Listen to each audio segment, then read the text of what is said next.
This is a Jawa's Junkyard Gungi Lightsaber Hilt. Jawa's Junkyard is an Australia-based custom saber company, and Gungi is a Jedi youngling from Star Wars canon. So he's a Wookiee Jedi youngling at that, and that's why there's a Wookiee on this custom chassis that's also made by Jawa's Junkyard.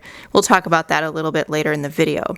Now let's get to the hilt. So this is a 3D printed hilt, and the metal looking sections, so those are made of a metal composite filament, and that has a clear coat finish on top.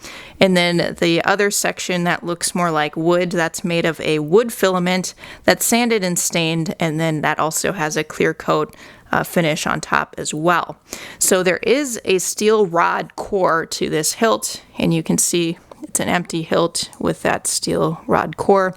This can be installed with electronics, so that's good news. You could use this either as a display piece or install electronics into it. And it's designed for a 24mm bass speaker and a 2.5mm recharge port. So if we look at the pommel, this is a removable pommel, and this screw kind of is what secures the pommel to the hilt. And there's actually some metal threading in there. I should actually use a real screw to undo this, but anyway, we're being kind of low tech here.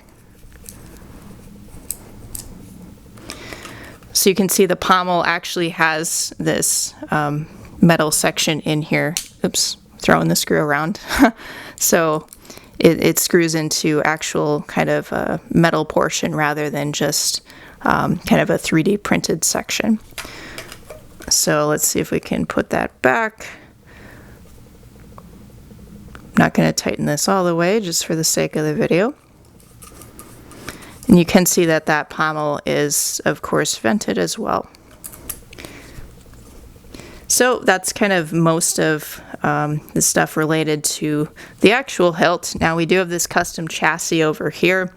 This was, well, custom made by Jawa's Junkyard as well to fit this specific hilt.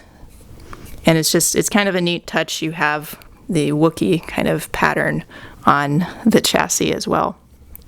So that's just a quick look at the Jawa's Junkyard Gungi Lightsaber Hilt, and this was a limited run in 2018, so it's no longer currently in production, but Jawa's Junkyard makes other 3D printed hilts, and they've actually machined some other hilts as well. So feel free to check them out. I'll link to them below.